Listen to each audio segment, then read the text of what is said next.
पिछली क्लास में पढ़ा था फंक्शंस के बारे में।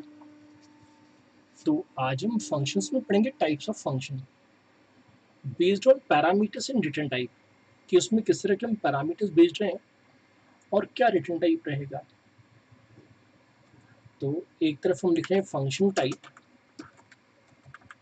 दूसरी तरफ हम लिख रहे हैं पैरामीटर्स, रिटर्न टाइप और फिर एग्जाम्पल। तो पहली कैटेगरी होती है function with both parameter and return value. तो एक ऐसा फंक्शन जिसमें पैरामीटर भी हो और रिटर्न वैल्यू भी हो। जैसे आपको याद होगा कुछ दिन पहले हमने एक फंक्शन बनाया था इंटीजर स्क्वायर, इंटीजर n, इसको हम कहते हैं पैरामीटर, इससे हम कहते हैं रिटर्न वैल्यू। यानी हम सिस्टम से कह रहे हैं कि सिस्टम स्क्वायर एक इंटीजर वैल्यू लेगा और हमें देगा भी एक इंटीजर वैल्यू। अब यहाँ पे क्योंकि रिटर्न टाइप इंटीजर है तो हमें लिखना पड़ेगा रिटर्न n इंटू n, क्योंकि दो इंटीजर्स का मल्टीप्लिकेशन एक इंटीजर आएगा। अब कर्ली ब्रेसेस हम चाहे तो यहाँ भी लगा सकते हैं, तो कर्ली ब्रेसेस को मैं यहाँ मूव कर देता हूँ।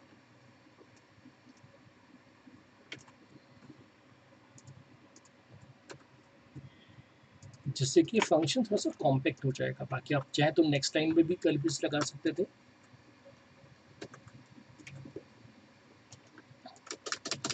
सेकंड कैटेगरी हो सकती है दोस्तों function with parameter but no return value, यानी उसमें पैरामीटर तो हो लेकिन रिटर्न वैल्यू ना हो। जैसे एग्जांपल की अगर हम बात करें तो यहाँ पे पैरामीटर्स तो हैं लेकिन रिटर्न टाइप नहीं है। और हमने पढ़ा था कि जब किसी फंक्शन में रिटर्न टाइप ना हो तो हम वॉइड लिख सकते हैं। जैसे हमने कहा वॉइड स्क्वायर इंट n,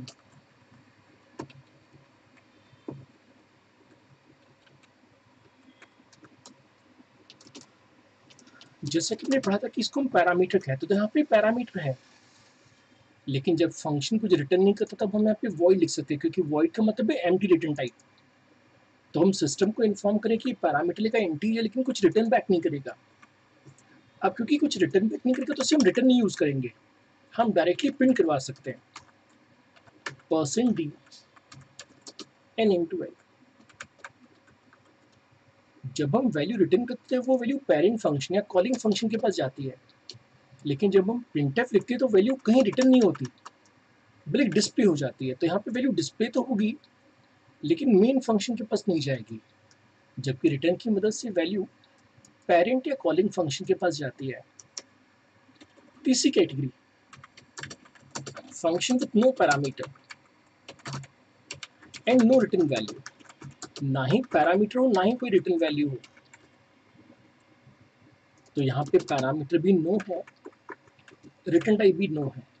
अब जैसे हमने इसका भी एक एग्जांपल बनाया था वॉइड शो, और मैंने आपसे कहा था कि जब पैरामीटर ना हो तो हम यहाँ पे वॉइड लिख सकते हैं, लेकिन जब हम फ्यूचर में जावा सीखेंगे तो जावा में यहाँ पे वॉइड नहीं आएगा, यहाँ ऐसे एम्प्टी छोड़ेंगे हम यहाँ पे। हमने यहाँ पे लिखा था प्रिंटफ में CWP,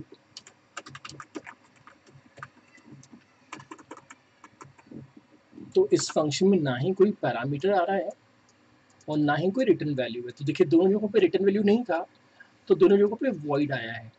अब जो अंतिम कॉम्बिनेशन बन सकता है वो बन सकता है फंक्शन विथ नो पैरामीटर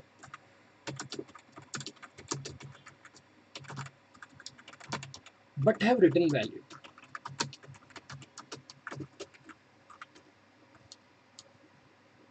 तो पैरामीटर्स में नहीं है लेकिन उसमें रिटर्न वैल्यू है। जैसे हमने एक फंक्शन बनाया पाई, जैसे आपको याद होगा कि मैथोडेज में एक फंक्शन था मैथ अंडरस्कोर पाई, जबकि रिटर्न क्या करता है, ये रिटर्न करता है 3.14। तो इसमें पैरामीटर तो नहीं है लेकिन ये फंक्शन कुछ ना कुछ वैल्यू रिटर्न कर रहा है। अब जावा का रूल कहता है कि जब भी हम कोई फ्लोटिंग वैल्यू रिटर्न करें तो यहाँ पे सफिक्स f लगाना चाहिए। सी लैंग्वेज में सफिक्स f ऑप्शनल होता है, लगाएंगे तो भी कोई दिक्कत नहीं, नहीं लगाएंगे तो भी कोई दिक्कत नहीं है, लेकिन जावा में we have to use suffix F. हम डिजाइन करना चाहेंगे फैक्टोरियल फंक्शन, तो हमेशा की तरह हम हेडर फाइल इंक्लूड कर लेते हैं। हमने सीखा था कि फंक्शन बनाने में 3 स्टेप होती है, फंक्शन डिक्लेरेशन, या जिसे हम कहते हैं प्रोटोटाइपिंग। स्टेप 2 होती है function definition, what function has to perform. और स्टेप 3 होती है फंक्शन कॉल या इन्वोकेशन। अब मैंने आपको सिखाया था कि सबसे पहले फंक्शन का नाम सोचा जाता है, तो फंक्शन का मैं नाम सोचना चाहूँगा फैक्टोरियल। फिर मैं सोचूंगा कि इसे इनपुट में क्या चाहिए, तो फैक्टोरियल फंक्शन को हमेशा एक नंबर चाहिए n, लेकिन हम जानते हैं कि जो आंसर आएगा वो बड़ा नंबर हो सकता है, और हमने कहा था कि जब बड़ा नंबर हो तो इंटीजर इनसफिशिएंट पड़ेगा, तो बेहतर है कि हम क्या यूज करें, डबल डेटा टाइप। और आपको मैंने समझाया था कि डिक्लेरेशन की पहचान है कि डिक्लेरेशन में सेमीकोलन लगता है, और मैंने आपको एक पॉइंट लिखवाई थी कि यहाँ पे डेटा टाइप ऑप्शनल है, तो मैं आपको फिर से याद दिलाना चाहूँगा, data type parameter name optional, parameter name optional.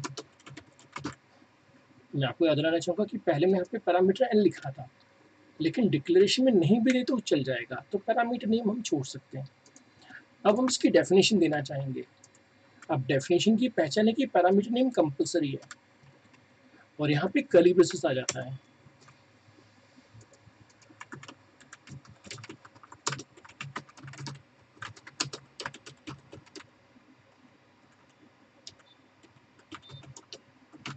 अब जैसा कि मैंने आपसे कहा था कि हम चाहे तो डायरेक्टली पहले फंक्शन डेफिनेशन दे देते, अगर हम पहले से ही फंक्शन डिफाइन कर ले तो फिर डिक्लेरेशन की जरूरत ही नहीं है, लेकिन आप लोगों को मुझे रिवीजन करवाना है इसलिए मैं ऐसा कर रहा हूँ। अब हमने सीखा था आइडेंटिटी वैल्यू, कि जब भी हमें फैक्टोरियल निकालना हो तो आइडेंटिटी वैल्यू रखते हैं मल्टीप्लिकेशन के लिए 1। हम एक लूप परफॉर्म करते हैं फॉर आई इक्वल टू 1 से लेके I less than equal to n तक, और आई प्लस प्लस। और हम सभी जानते हैं कि हमने फॉर्मूला सीखा था f equal to f into I. अब यहाँ पे लेफ्ट हैंड साइड और राइट हैंड साइड पे सेम वेरिएबल्स हैं, तो इसको हम शॉर्ट में लिख सकते हैं f इंटू इक्वल टू आई, क्योंकि हमने पिछली क्लास में पढ़े थे शॉर्टकट ऑपरेटर्स या असाइनमेंट ऑपरेटर्स, हम ऐसा भी लिख सकते हैं। अब देखिए यहाँ पे रिटर्न टाइप लिखा हुआ है, और आज हमने पढ़ा कि जब रिटर्न टाइप हो तो कुछ ना कुछ रिटर्न बैक करना पड़ता है, तो हम सिस्टम से रिक्वेस्ट करें कि सिस्टम आप रिटर्न बैक करें value of F, return back value of F two the parent और कॉलिंग फंक्शन। हम जानते हैं कि प्रोग्राम का एग्जीक्यूशन हमेशा मेन से शुरू होता है, तो यहाँ पे मेन की जरूरत है, तो यहाँ मैं मेन फंक्शन बना लेता हूँ, और यहाँ पे मैं एक वेरिएबल डिफाइन कर रहा हूँ n। अब कभी कभी मुझे स्टूडेंट कहते सर यहाँ पे वेरिएबल n डिफाइन किया, तो यहाँ पे हमने फिर से क्यों डिफाइन किया। ये जो n है ये फैक्टोरियल फंक्शन का वेरिएबल है, रूल कहता है कि जो वेरिएबल जिस फंक्शन में डिफाइन किया गया बस वही वर्क करेगा। So it is not possible for the main function to directly access the variable defined in factorial function. So we have to define variable again. Local variable to main.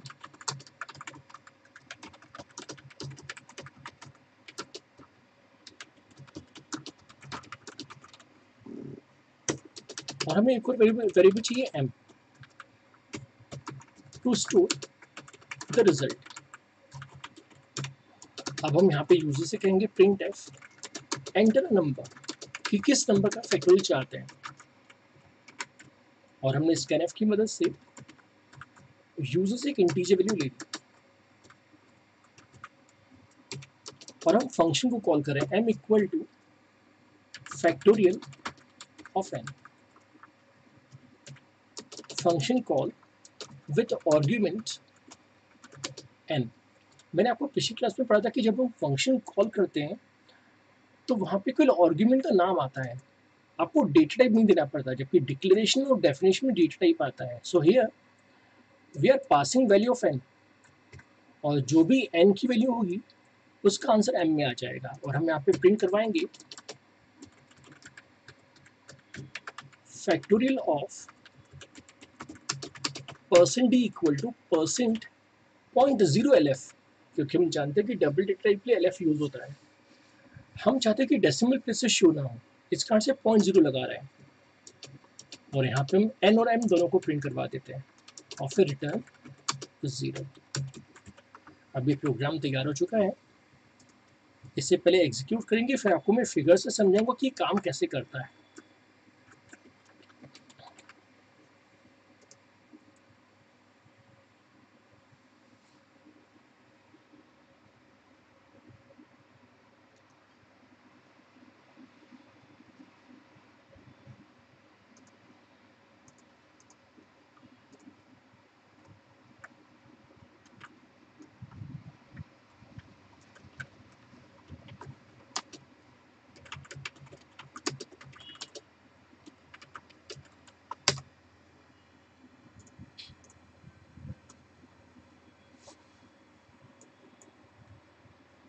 अभी compilation perform हो रही है।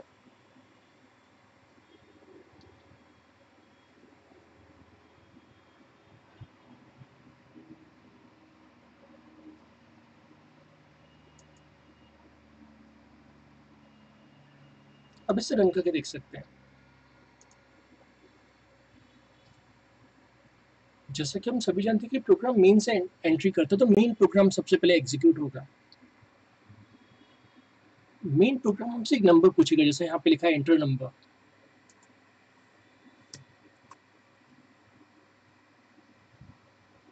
तो सबसे पहले line execute enter number, अब मैंने कहा 5। अब जैसे हमने 5 लिखा तो ये फंक्शन कॉल हो गया, और हमारा फंक्शन कॉल होकर कैलकुलेशन परफॉर्म करेगा, और जो कैलकुलेशन होगी वो रिटर्न हो जाएगी और m में आके स्टोर हो जाएगी। तो अब हमने एंटर प्रेस किया तो सिस्टम कह रहा है कि 5 का फैक्टर 120 होता है। लेकिन सवाल आता है कि इस प्रोग्राम ने काम कैसे किया, तो आपको मैं छोटा सा एक फिगर बना के समझाऊंगा कि कैसे इस फंक्शन ने काम किया, हाउ इट वर्क्स।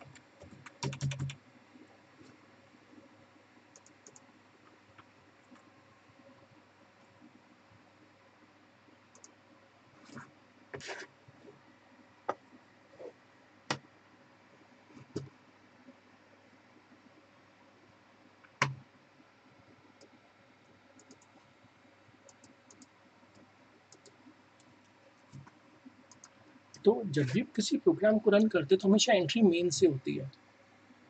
तो ऑपरेटिंग सिस्टम से हमने कहा कि आप प्रोग्राम को रन करें, और जैसे हमने रन करने के लिए कहा तो वो मेन फंक्शन में आ गया।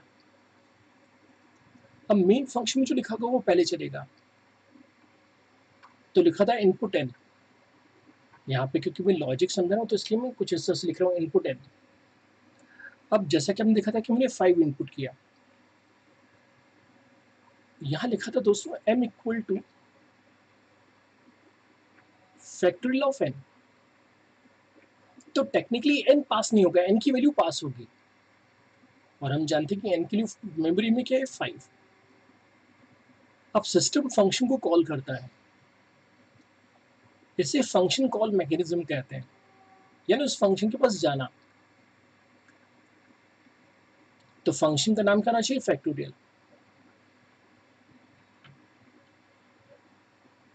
अब जैसे कि मैंने यहाँ पे कहा कि लोकल वेरिएबल था, तो ये केवल मेन फंक्शन यूज कर सकता है, यहाँ पे यूज नहीं हो सकता, तो हमने यहाँ पे एक वेरिएबल n डिफाइन कर लिया। तो टेक्निकली यहाँ पे भी वैल्यू क्या आ गई, 5 आ गई। इसे हम कहते हैं पास बाय वैल्यू, यानी वैल्यू पास हो जाएगी, और हम जानते कि वैल्यू क्या थी 5, तो टेक्निकली यहाँ n में 5 आ गया।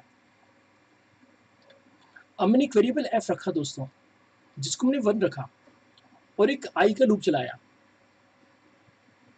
जब तक कि वो लेस देन n है, और परफॉर्म किया f equal to f into I. अब पहली बार आई 1 था, लेस देन 5 है, तो 1 इंटू 1 हो गया। फिर आई की बढ़ के 2 हो गई, लेस देन 5 है, तो ये हो गया 1 इंटू 2 बराबर 2। नेक्स्ट टाइम आई हो गया 3। अब हम जानते हैं कि f पहले से कितना है, 2 है, तो 2 इंटू 3 वैल्यू आ गई 6। नेक्स्ट टाइम 6 इंटू 4, क्योंकि f की नई वैल्यू 6 थी, तो 6 इंटू 4 24। नेक्स्ट टाइम आई 5 हो गया। अब क्योंकि f पहले से 24 है, 24 इंटू 5 आ गया 120। अब यहाँ पे सबसे इंटरेस्टिंग लाइन लिखी थी रिटर्न। अब किससे रिटर्न कर रहे हैं हम? f को, और हम जानते हैं कि f की वैल्यू कितनी है 120। तो ये जो वैल्यू है दोस्तों, ये वैल्यू यहाँ से रिटर्न बैक हो जाएगी और यहाँ के रिसीव हो जाएगी। अब यहाँ पे अलग नाम हो सकते हैं, यहाँ अलग नाम हो सकते हैं, कोई दिक्कत नहीं। हम कहते हैं रिटर्न वैल्यू, रिटर्न वैल्यू। और हम सभी जानते हैं कि रिटर्न वैल्यू कितनी थी 120। तो m में 120 जाके स्टोर हो गया और हमने अंतिम लाइन में क्या ऑपरेशन परफॉर्म किया। इसे मैं नंबर 4 दे देता हूँ, इससे मैं नंबर 5 दे देता हूँ, जिस कारण से यहाँ पे डबल लिखा था, जिसे हम रिटर्न टाइप कहते हैं।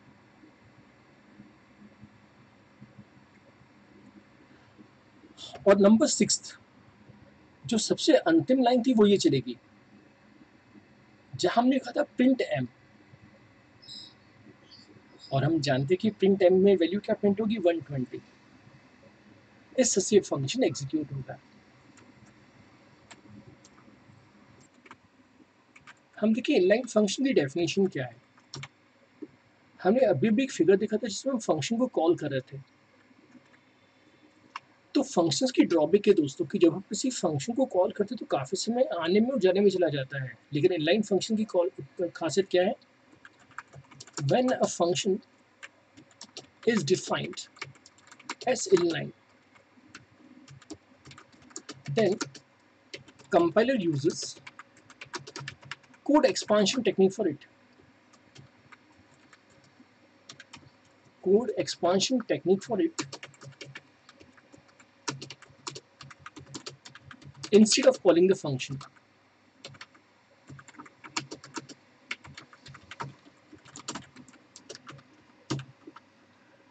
अब सवाल है कोड एक्सपांशन क्या होता है?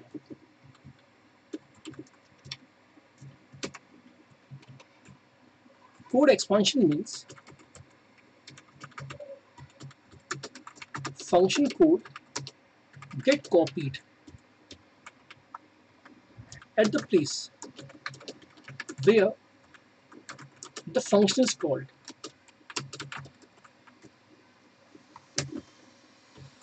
Suitable for या suitable when the function code is too small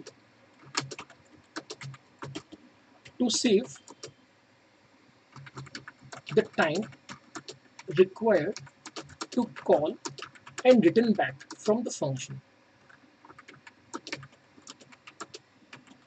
जैसे एक जमाना था दोस्तों कि जब भी हमें कुछ किसी रेस्टोरेंट से कुछ खाना होता था तो फिजिकली हम उस रेस्टोरेंट पे जाते थे, कुछ खा के फिर वापस आते थे। तो काफ़ी समय जाने में और आने में चला जाता था। लेकिन थैंक्स टू ज़ोमैटो या उबर कि अब आपको कहीं जाने की ज़रूरत नहीं है। आप घर बैठ के आप ऑर्डर कर दीजिए, आपके घर में डिलीवर हो जाएगा। तो नॉन टेक्निकली अगर आपको मैं समझाऊँ, तो मुझे फॉर एग्ज़ाम्पल वेज बिरयानी खाने का मन कर रहा है। तो मेरे पास एक ऑप्शन है कि यहाँ से मैं 10 नंबर स्टॉप पे जाऊँ, वेज बिरयानी खा के वापस आ जाऊँ। तो काफ़ी समय आने में और जाने में चला जाएगा। लेकिन जब मैं किसी फंक्शन को इनलाइन डिफाइन करता हूँ तो मीन्स मैं ज़ोमैटो से ऑर्डर कर रहा हूँ। तो टेक्निकली मुझे कहीं जाने की ज़रूरत नहीं है। जहाँ मैं बैठा हूँ, वहीं मुझे वेज बिरयानी डिलीवर हो जाएगी। That is a work of inline function कि फंक्शन को कॉल करने की ज़रूरत नहीं है। भले जहाँ पे आपने फंक्शन को कॉल किया है, वहीं उसकी कोडिंग कॉपी हो जाएगी। लेकिन यहाँ पे एक इम्पॉर्टेंट चीज़ पे आपको ध्यान रखनी है। Function containing loop, if, switch, go to or recursion are not considered as inline by the compiler.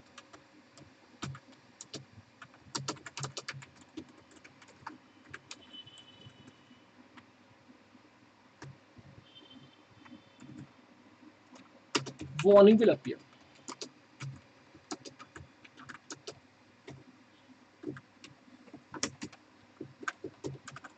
making a function line is just a request to the compiler,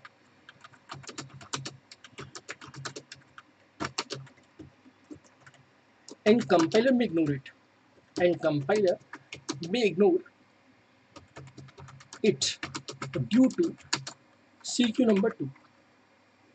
मान लीजिए कि आपने एक फंक्शन बनाया जिसमें लूप है दोस्तों, लेकिन हम जानते हैं कि जिस फंक्शन में लूप होता है वो कभी भी इनलाइन कंसीडर नहीं होता। तो अगर आपने गलती से किसी ऐसे फंक्शन जिसमें लूप अगर आपने इनलाइन लगा दिया तो कंपाइलर सिंपली आपकी रिक्वेस्ट को इग्नोर कर देगा। अब अंतिम point CQ3, to make a function inline, to make a function line we need to use inline keyword just before function definition।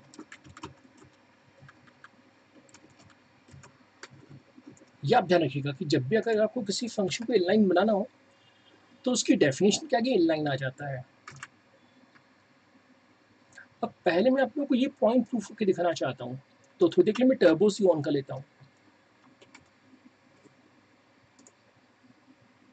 कारण कि जीसीसी में वार्निंग आएगी नहीं, इस कारण से मैं टर्बो सी का इसमें यूज़ कर रहा हूँ, जिससे आपको मैं वार्निंग मैसेज शो कर पाऊँ। और आप लोगों का जब कॉलेज में वाइवा होगा तो कॉलेज के वाइवा में सवाल पूछा जाएगा कि वार्निंग आएगा कि एरर आएगा। तो मैं आपको शो करना चाहता हूँ कि वार्निंग आएगी ना कि एरर।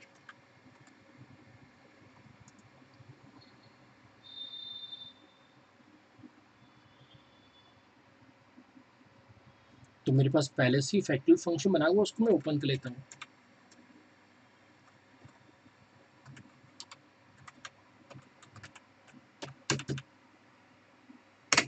ये दोस्तों ये फंक्शन जो हमने आज सीखा। अब जैसा कि मैं आपसे कहा था कि किसी भी फंक्शन को इनलाइन बना दो, बस आगे इनलाइन लगा दीजिए। अब इसे मैं कंपाइल करता हूँ दोस्तों के लिए। तो देखिए कंपाइलर में वार्निंग आ गई। कंपाइलर मुझे कह रहा है फंक्शन कंटेनिंग फॉर और नॉट एक्सपांडेड इनलाइन। तो मैंने सिस्टम से रिक्वेस्ट की, लेकिन क्योंकि रूल सेटिस्फाई नहीं हुए तो कंपाइलर ने इसे इग्नोर कर दिया। So we can not order the compiler, we can request it. अच्छा मैं फॉर लूप हटा देता हूँ। अब यहाँ पे मैं स्विच लगा देता हूँ दोस्तों।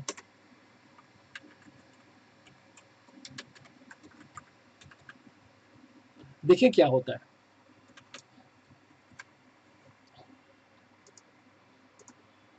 देखिए वार्निंग आ गई, function containing switch are not expanded in line.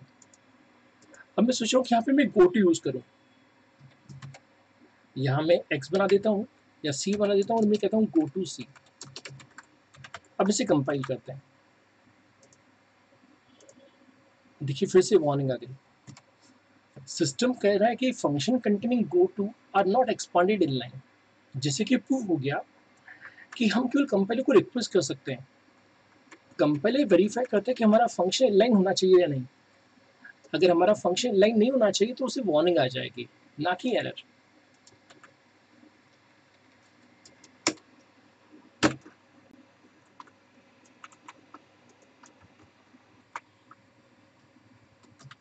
Designing inline function square containing only single statement,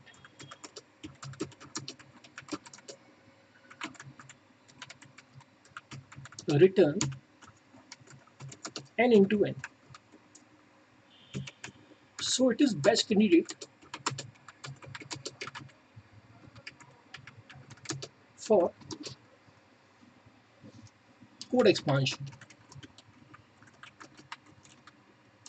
means no function call and return required। तो देखें कैसे इसकी प्रोग्रामिंग करनी है।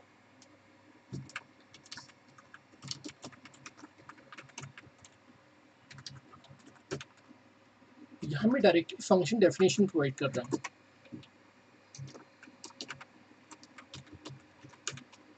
हम लिखा inline int square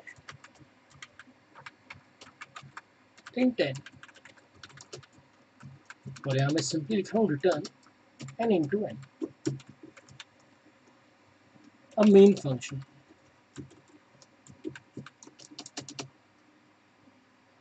मैं सोच रहा हूँ कि आपके पास से इंट भी ना रखा, जैसे void कर दिया जाए, और हम जानते हैं कि void के केस में रिटर्न की जरूरत नहीं, हम डायरेक्टली प्रिंट कर सकते हैं।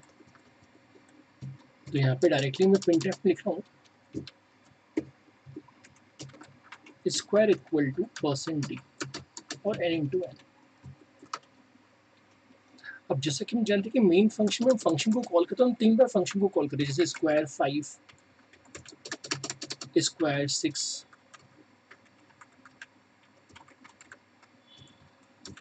और स्क्वायर 7।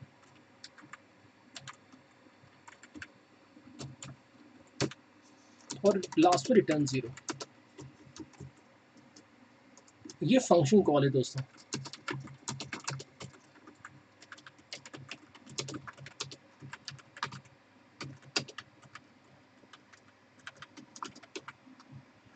तो यहाँ पे पैरामीटर n है, लेकिन हम डिफरेंट वैल्यूज भेजे, तो डिफरेंट वैल्यूज को हम आर्ग्यूमेंट्स कहते हैं।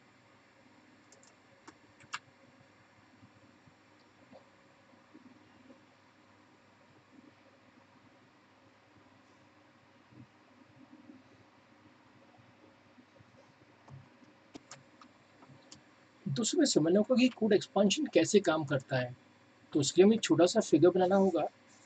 उस फिगर से हम समझेंगे कि कोड एक्सपांशन टेक्निकली कैसे काम करता है। तो पहले मैं विथ इनलाइन की बात कर रहा हूँ कि विथ इनलाइन क्या हुआ ड्यूरिंग कंपाइलेशन।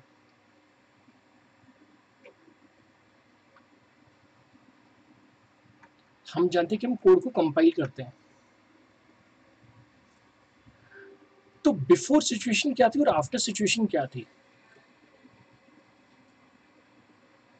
तो आपको याद होगा कि हमने कुछ ऐसा लिखा था, मीन, और फिर लिखा था स्क्वायर 5,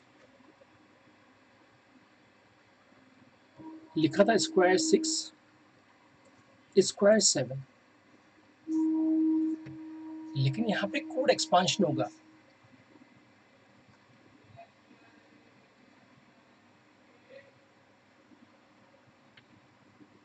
अब हम जानते हैं कि code expansion is code copy. तो हम सभी जानते हैं दोस्तों कि कोड की कॉपी क्या थी। अगर हम इस कोडिंग को देखें तो इसमें लिखा है ये वाली लाइन, तो टेक्निकली जहां जहां हमने फंक्शन कॉल किया है वहां पे कोडिंग एक्सपांड हो जाएगी। तो कोडिंग हो जाएगी print F %d n into N. अब यहाँ पे n कितना है 5, तो ये हो जाएगा 5 इंटू 5। ये हो जाएगा प्रिंट एफ %d 6 इंटू 6, और यहाँ पे हो जाएगा प्रिंट एफ %d 7 इंटू 7। तो हमें भले ये ऐसा दिख रहा है, लेकिन आफ्टर कंपाइलेशन ये ऐसा हो जाएगा, जिस कारण से फंक्शन कॉल की रिक्वायरमेंट नहीं होगी। तो बेनिफिट रहा no function call required.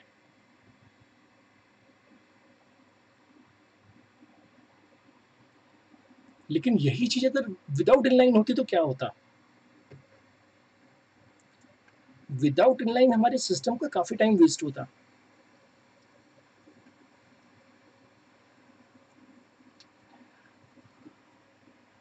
Operating system पहले मेन फंक्शन के पास आता। अब मेन फंक्शन में लिखा था स्क्वायर फंक्शन, स्क्वायर ऑफ 5। तो सिस्टम को स्क्वायर फंक्शन को कॉल करना पड़ता दोस्तों।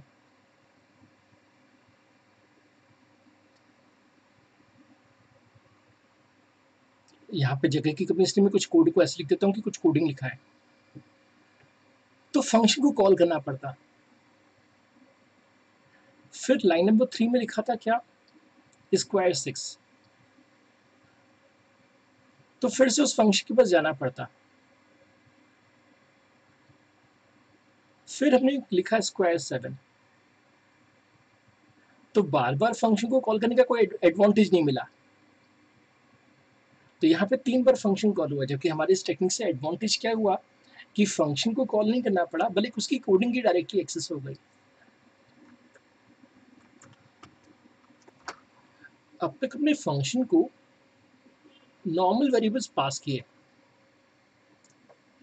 लेकिन हम चाहें तो किसी फंक्शन में एरे को भी ऐसे पैरामीटर पास कर सकते हैं, लेकिन सिंटेक्स पता होना चाहिए। तो सिंटेक्स कैसा है?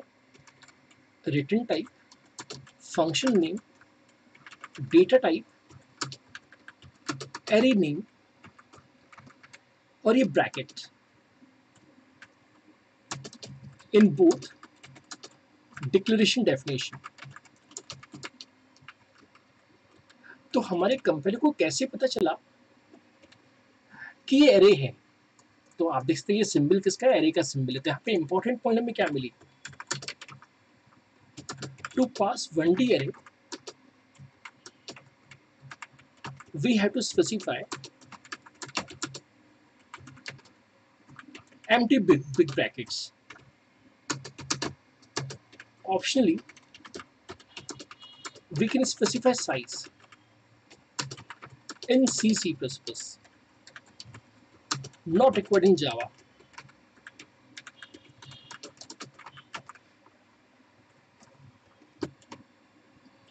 तो यहाँ पे आपको ध्यान रखना है कि जब भी हम 1D array भेजेंगे तो 1D array में empty big bracket लगाने हैं।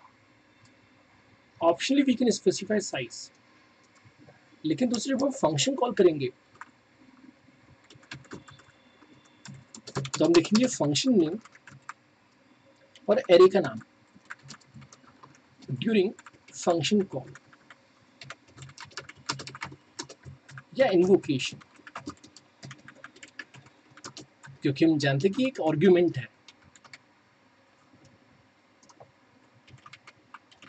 तो डिक्लेरेशन और डेफिनेशन में बिग ब्रैकेट जरूरत है, लेकिन जब हम फंक्शन को कॉल करेंगे तो सिंपली एरे का नाम देना है, आपको बिग ब्रैकेट नहीं देने हैं। जैसे मेरी पसंद का एक प्रोग्राम है दोस्तों, finding string length bye designing UDF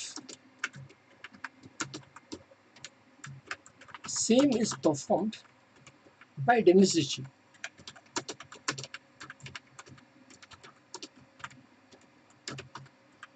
Inside string.h and gives the function name strlen.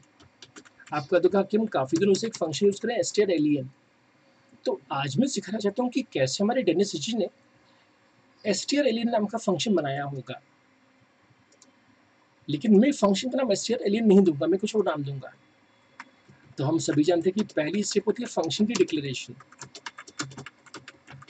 Programming सीखने के लिए सबसे जरूरी कि आपको सिंटेक्स आना चाहिए। अगर आपको सिंटेक्स नहीं आता तो कभी भी प्रोग्राम नहीं सीख पाओगे। तो सिंटेक्स को आपको फॉलो करना होगा।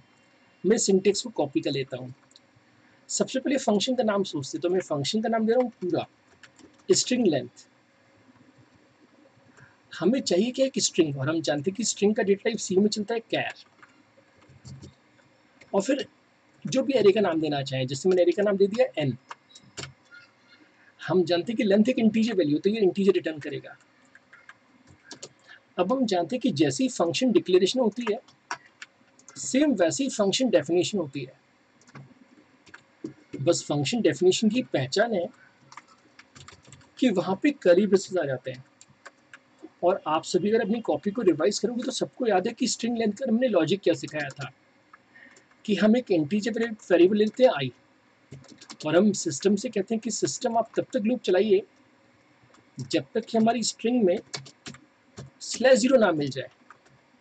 तो कंसेप्ट तो वही पुराना है जो हम पहले सीख चुके हैं, बस नया है कि हम फंक्शन में उसे बना रहे हैं। और मैंने अपने दोस्तों को पढ़ाया है semicolon means end of the loop. तो लूप यहीं खत्म हो गया।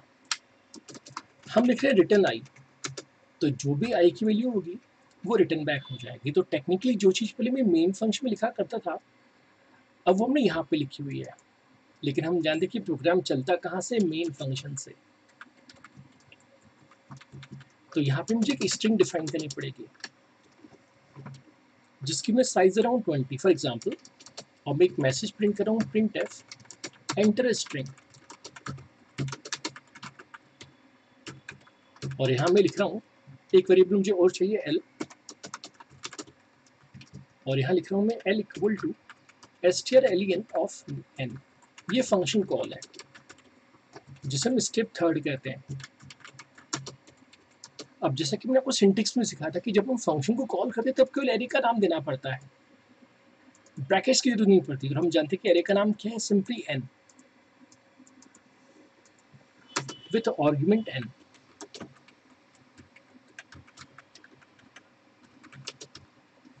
अच्छा, अंत में मैं लेंथ को प्रिंट करना चाहूंगा, print F length of percent S equal to percent D. तो हम किसकी लेंथ निकाल रहे थे, एन की, जो कि एल के बराबर आया है। अब रिटर्न 0। सी लैंग्वेज में फंक्शन के अंदर फंक्शन नहीं बनते हैं, तो जब मेन फंक्शन का एंड होगा तभी दूसरा फंक्शन बनेगा, एंड ऑफ मेन। अब ये प्रोग्राम तैयार है, इसे रन करके देख लेते हैं और फिर इसका वर्किंग प्रोसेस समझेंगे कि कैसे ये वर्क कर रहा है।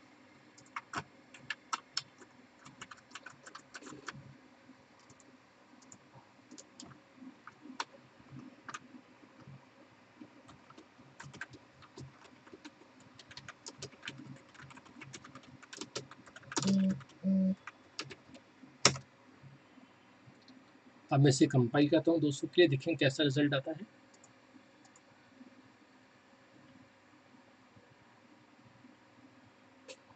किसी लाइन में कुछ टाइपिंग मिस्टेक्स है, यहाँ सिंगल कोट मिसिंग हो गया है।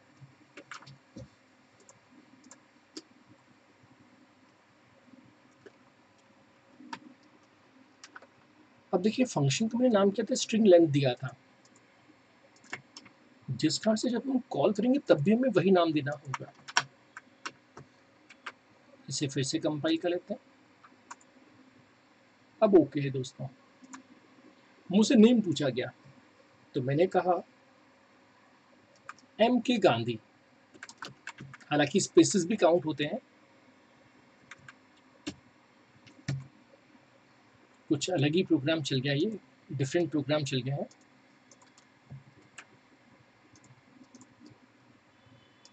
और रन करते हैं, तो अब की बार मैं कह रहा हूँ कपिल देव फॉर एग्जाम्पल, तो सिस्टम कह रहा है कि कपिल देव में 9 लेटर्स हैं इंक्लूडिंग स्पेस, क्योंकि स्पेस इज ऑल्सो कैरेक्टर। फिर से कुछ और ट्राई करते हैं, जैसे अब की बार मैं कह रहा हूँ हर्षुल,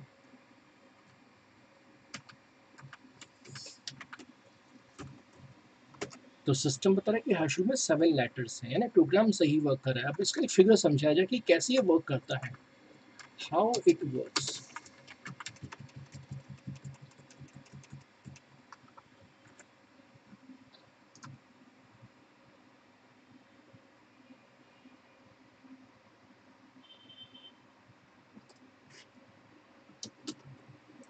तो हमेशा की तरह जैसे ही मैंने प्रोग्राम को रन किया, रन करने का काम होता है ऑपरेटिंग सिस्टम का। ऑपरेटिंग सिस्टम के मेन फंक्शन के पास लेके आ गया। अब मेन फंक्शन में हमने एक कैरेक्टर अरे बनाया था दोस्तों, इसको हम स्ट्रिंग कहते हैं। तो हमने एक स्ट्रिंग वेरिएबल डिफाइन कर लिया था और फिर हमने गेटस की मदद से उसे इनपुट किया। आज आप घर में अपनी कॉपी को रिवाइज कीजिएगा तो पहले हम क्या करते थे, डायरेक्टली यहाँ पे लॉजिक लगाते थे लेंथ निकालने का। आज हमने ऐसा नहीं किया, आज हमने सिस्टम से कहा L equal to string length. मैंने पहले लिखा था str एलियन, वो भी काम कर सकता है लेकिन वो बिल्ट इन फंक्शन है जिसके लिए स्ट्रिंग डॉट एच की रिक्वायरमेंट होती है।